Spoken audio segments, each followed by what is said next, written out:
Everyone, আসসালামু আলাইকুম। আশা করছি সবাই অনেক ভালো আছো। আলহামদুলিল্লাহ আমি অনেক ভালো আছি। অনেকদিন পরে নিয়ে চলে এলাম আরেকটি নতুন ভিডিও। রাত্রের 2টা বাজে বের হয়ে গিয়েছি ঘর থেকে। জানি না কোথায় যাচ্ছি, তোমরা যদি দেখে বুঝতে পারো তাহলে আমাকে বইলো।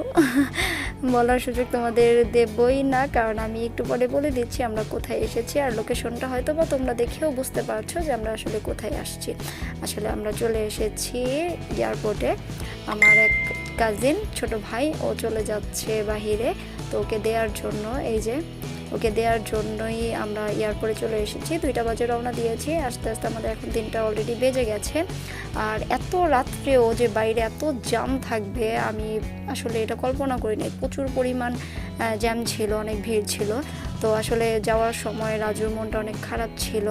ওর আসলে ছেলে মানুষও যেভাবে ওর কান্না করে বা চোখ দিয়ে পানি পড়ে, আসলে না দেখলে ওকে বুঝতে পারতাম না। ওর মনটা অনেক খারাপ ছিল। ও যাওয়ার সময় অনেকটাই ইমোশনাল হয়ে গেছিল।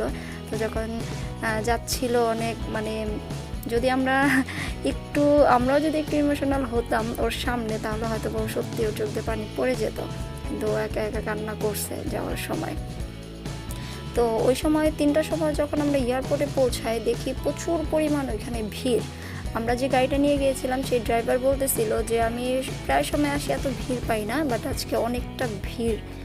তো আমরাও গিয়ে দেখি হ্যাঁ অনেকটাই ভিড়। যে এখন রাজু ঢুকে যাবে, তো আমরা এখানেই ওর সাথে আসলাম।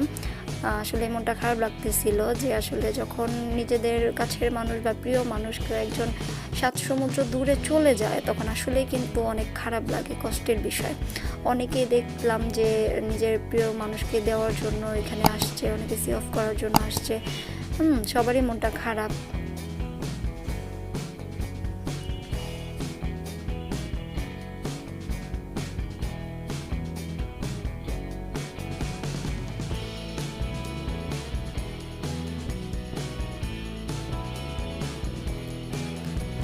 যে রাজু অলরেডি ভিতরে ঢুকে গেছে। আমরা এখান থেকে দাঁড়িয়ে যতটুকু যাচ্ছিল আমরা দাঁড়িয়েই ছিলাম।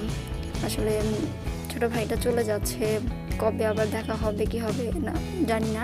তো এখন আমরা ওকে বিদায় দিয়ে অলরেডি গাড়িতে উঠে গেছে, এখন আমরা চলে যাব। তো জাহিদ এখানে বলতেছিল যে একটা ভাইরাল ওভারব্রিজ আছে, যেটা মহাখালী ওভারব্রিজ আই থিঙ্ক। তো এটার উপর দিয়ে আমরা যাব, কারণ এটা আমরা দেখি নাই। অনেক ভিডিও বানায় অনেকে ওইখানে গিয়ে। তো ওভারব্রিজটা আসলে অনেক সুন্দর। তো ভাবলাম যে ওইখান দিয়ে যাই, ওই জায়গাটা ওভারব্রিজটা দেখবো, ভালো লাগবে একটু। তো ওইটার উপর দিয়ে এখন আমরা যাচ্ছি।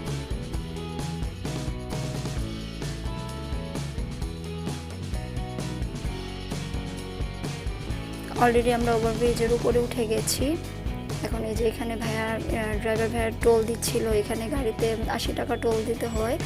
তো টোল দিয়ে এখন আবার আমরা রওনা দিয়ে দিব। আসলেই ব্রিজটা এত সুন্দর, যদি ব্রিজের উপর দিয়ে আমরা না যাই নিজে ফিল করতে পারবো না, এটা বুঝতে পারবো না যে এত সুন্দর। আসলে খুব চমৎকার একটা ওভারব্রিজ এটা। আসলে আমাদের বাংলাদেশে, আমাদের ঢাকার ভিতরে বলেন, বাংলাদেশে প্রায় জায়গায় অনেকটাই উন্নত মানের অনেক ধরনের কাজ করেছে আমাদের প্রধানমন্ত্রী শেখ হাসিনা। এজন্য তাকে অসংখ্য ধন্যবাদ আমাদের এত সুন্দর সুন্দর জিনিস উপহার দেওয়ার জন্য। ওভারব্রিজটা আসলে অনেক সুন্দর। কে কে গিয়েছেন আর কে কে জাননি আমাকে কমেন্ট কর। আমার ভিডিও ভালো লাগলে কিন্তু আমার ভিডিওতে লাইক, কমেন্ট, শেয়ার অবশ্যই করতে হবে। তো আমাদের আস্তে আস্তে প্রায় 4টা বেজে গেছে। তখন ফজরের আজান দিচ্ছিল। তখন কদমতলিতে আমরা গাড়ি থেকে নেমে ওইখানে চা খাচ্ছিলাম। চা খাওয়ার জন্য নামছি। মুহাম্মদের চোখ ওটাই না খুলতে পারে না ঘুমের জন্য, তারপরও পুরো গাড়িতে সজাগ ছিল। ওর সাথে আমি কথা বলতেছিলাম, আরও আমার দিকে এভাবে তাকিয়েছিল, বিস্কিট খাচ্ছিল। আর আমরা এখানে চা খাবো সবাই। আসলে চাটা আমি পছন্দ করি না, তারপরও সবাই বললো যে সবাই একসাথে একটু চা খাই, তো নেমে একটু চা খাওয়া আর কি। আর সবার কাছে একটাই অনুরোধ, আমার ভিডিও ভালো লাগলে ভিডিওতে লাইক কিন্তু অবশ্যই দেবে, কমেন্ট করে নিজেদের মতামত অবশ্যই জানাবেন। যারা এখন পর্যন্ত ফলো করেন নাই, প্লিজ আমার পেজটাকে ফলো করে দিন। সবাই ভালো থাকবেন।